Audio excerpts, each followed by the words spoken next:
कलम जहिड़ो को भी ॿियो हथियार कोन्हे, कलम जहिड़ो को भी ॿियो हथियार कोन्हे। पढ़ाए ॿार पंहिंजा पेरनि ते बिहारियो, पढ़ाए ॿार पंहिंजा पेरनि ते बिहारियो। कुहाड़नि कातनि सां फतेह कान थींदी, इल्म जे ज़ेवर सां ई सिंध खे संवारियो।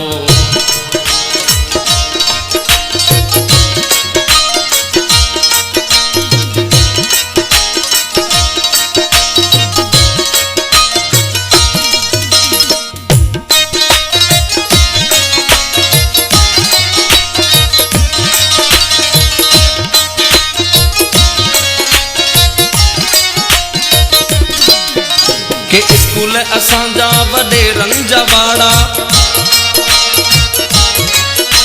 के स्कूल असांजा भोतारनि जा भांडा, के स्कूल असांजूं साईं आहिनि ओताकूं, के स्कूल असांजूं साईं आहिनि ओताकूं। के स्कूल में न उस्ताद अचनि था, घर वेठे गोसड़ू पघारूं खणनि था, घर वेठे गोसड़ू पघारूं खणनि था। सवा सिधा पेरा पंजनि ॾे वञनि था, धारियनि ते पोॾो ॾिजे यार कहिड़ो, ॾिजे यार कहिड़ो। पंजनि ई असांखे बसि आहे मारायो, पढ़ाए ॿार पंहिंजा पेरनि ते बिहारियो।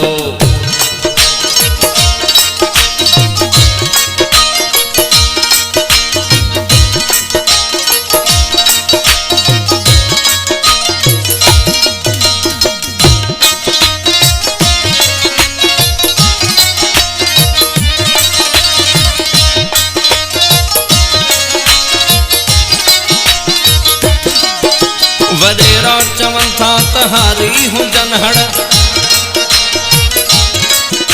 या धाड़ेल चोर ॾोहारी हुजनि हड़। जेलनि में पवंदा पोइ कंधार थींदा, कटे जेल मोटी से कमदार थींदा। जेलनि में पवंदा पोइ कंधार थींदा, कटे जेल मोटी से कमदार थींदा। ऐं कमदार जा ॿार वरी धनार थींदा, ऐं कमदार जा ॿार वरी धनार थींदा। भोतार सॼो ॾे इहो ई सोचनि था, सवा सिधा पेरा पंजनि ॾे वञनि था, पंजनि ॾे वञनि था। धारियनि ते पोॾो ॾिजे यार कहिड़ो, पंजनि ई असांखे बसि आहे मारायो।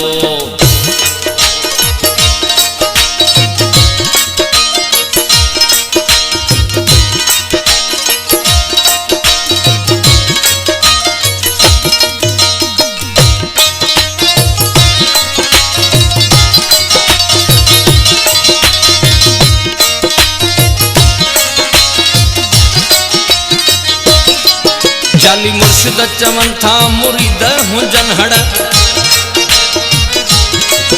जाली मुर्शिद चवनि था मुरीद हुजनि हड़। ॾींहंनि ॾन असांखे ॾाॾे ते विझनि पड़, अबोझ अक़ीदनि में कीअं था फसाइनि। 6 महीने छेलो या गाबो बसराइनि, 6 महीने छेलो या गाबो बसराइनि। पिटे पीर पाड़ू पटे न असांजूं, खौफ़ खां मुरीद कीअं बासूं बसनि था, बासूं बसनि था।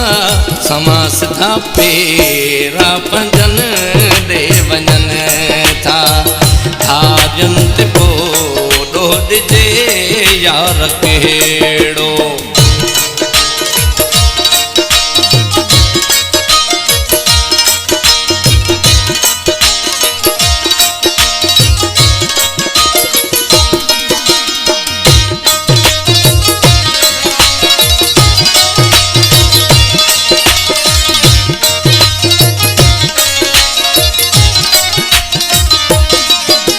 चैनल सिंधी कहिड़ा ड्रामा ॾसनि था,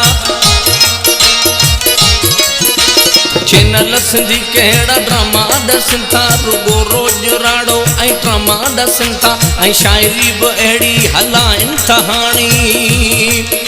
ऐं शायरी बि अहिड़ी हलाइनि था हाणी गफ़ार गारियुनि जहिड़ा गाना लॻनि था गफ़ार गारियुनि जहिड़ा गाना लॻनि था बिज़नेस ऐं जंग में सभु कुझु वाजाइज़ चैनल जा मालिक ईअं ई चवनि था ईअं ई चवनि था सवां सिधा तेरा पंजन दे वञनि था धारियुनि ते पोइ ॾिजे यार कहिड़ो पंहिंजनि असांखे आहे मरायो कलम जहिड़ो को भी ॿियो हथियार कोन्हे पढ़ाए ॿार पंहिंजा पिरनि